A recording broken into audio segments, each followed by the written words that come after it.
Cute little guys. An essential part of any monster collecting franchise. Why? Because you need to sell toys. And what better way to sell toys than to make cute plushies, or sometimes piggy banks, or doorstops, or other series of crap I made my parents buy me as a child just because it had my favorite Digimon on it. And make no mistake, people, while a lot of this stuff is targeted to boys, that perfect balance of cool and cute is what allows for Digimon and Pokemon and some of the similar ones to keep going. Hell, it's the reason why Yu-Gi-Oh! Turned Kuribo into a mascot is because cute sells. Why did I choose to open this video with that little rambling? Because this was the baby Digimon episode. Yeah, I know in the Japanese version, I think they are just called in training, but I grew up calling this the baby stage of Digimon, and that is what I will call it for the remainder of the video, goddammit! But yeah, so anyways, Digimon Beat Break episode 7. This is the episode where we learn a bit more about Kyo. And I was kind of curious going into this episode where things were going to go. Because Kyo is the leader of Golden Dawn. He's the typical, like, cool, mysterious, like, older brother type. He clearly knows more about the plot than he's letting on. And just no one has really, like, thought to, like, grill him about it yet. Partially because the plot says so. But yeah, so I was kind of curious, was this going to insinuate there's something more nefarious going on with him? Was it going to build up to more with him? Instead, what we got was, I think, just a really solid character building moment. It builds on what we've already seen with him and what he's already honest about. And I think seeing this side of him, the side of him that isn't always in control, the side of him that can be overwhelmed, the side of him that's just trying to do the right thing, and the world is kind of punishing him for it, I think is a really good character beat to see. Now, does that necessarily say where things are going with this guy? Obviously not, but for right now, I am quite happy with what we got. So, where did we start with that? Well, the episode begins with our heroes at home at the base. Tomoro's got to make breakfast because Kyo went AWOL for the day. He screws up and breaks the microwave.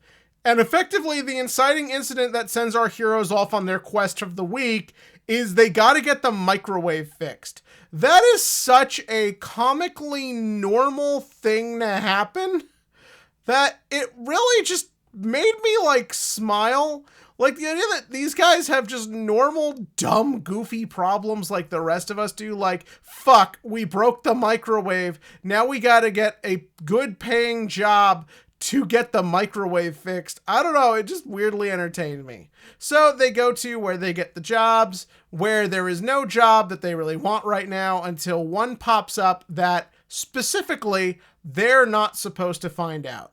And my first sort of instinct here is we're going to insinuate something darker going on with Kyo, and it's going to be hidden from our heroes, and we'll just have to sit on that for like 5 to 10 episodes. But no, instead it's they go up to this mountain where a Digimon is running amok, where it turns out it's Black Gaugamon. Because in case you couldn't tell, this was written by the guy who made Data Squad. But yeah, there's a Black Gaugamon on the loose, like kind of just going haywire. And Tomoro and Gekomon encounter him, and something I like is they're immediately out of their league. This Digimon is so much stronger than what they're used to, and I think it really casts an interesting light of the fact that Kyo is so much further ahead than the rest of the cast. Obviously, he's older, so he's got more experience with him, and sort of seeing how, without his guidance, which his influence has obviously been in every episode thus far, without that, they struggle. Like, they are kind of overwhelmed by a very powerful Digimon.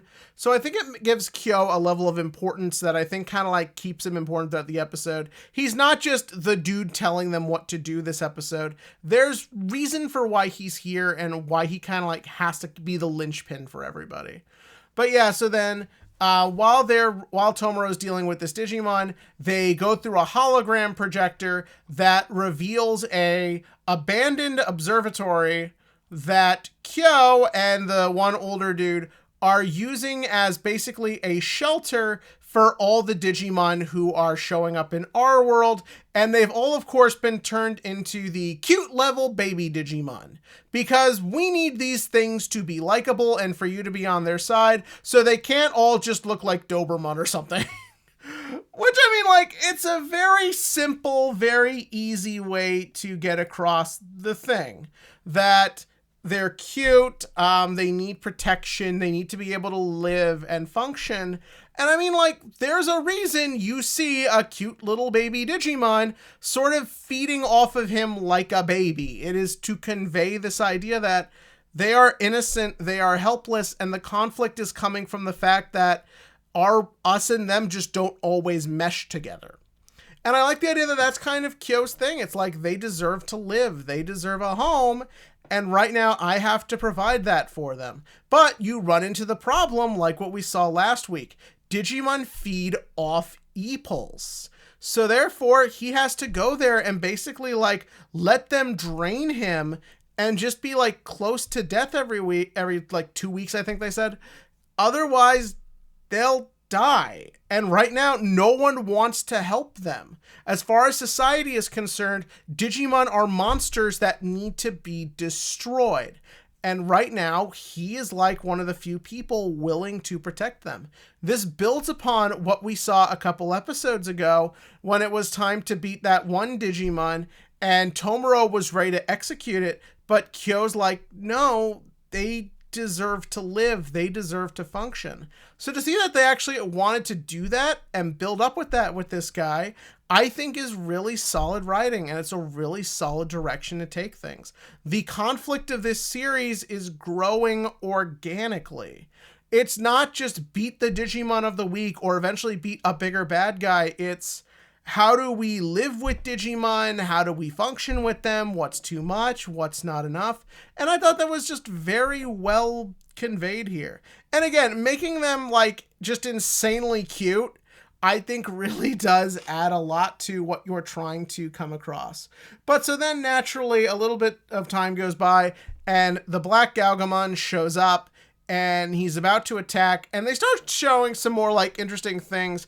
They say that someone put him up to this, and the insinuation is someone brought him to this state. Someone did something to this guy to make him go berserk, and I assume that's the next mystery we're going to go after. We already know humans are using Digimon for their own ends, so I assume this is going to tie into that. But that ends up being, I thought it was going to be a big fight.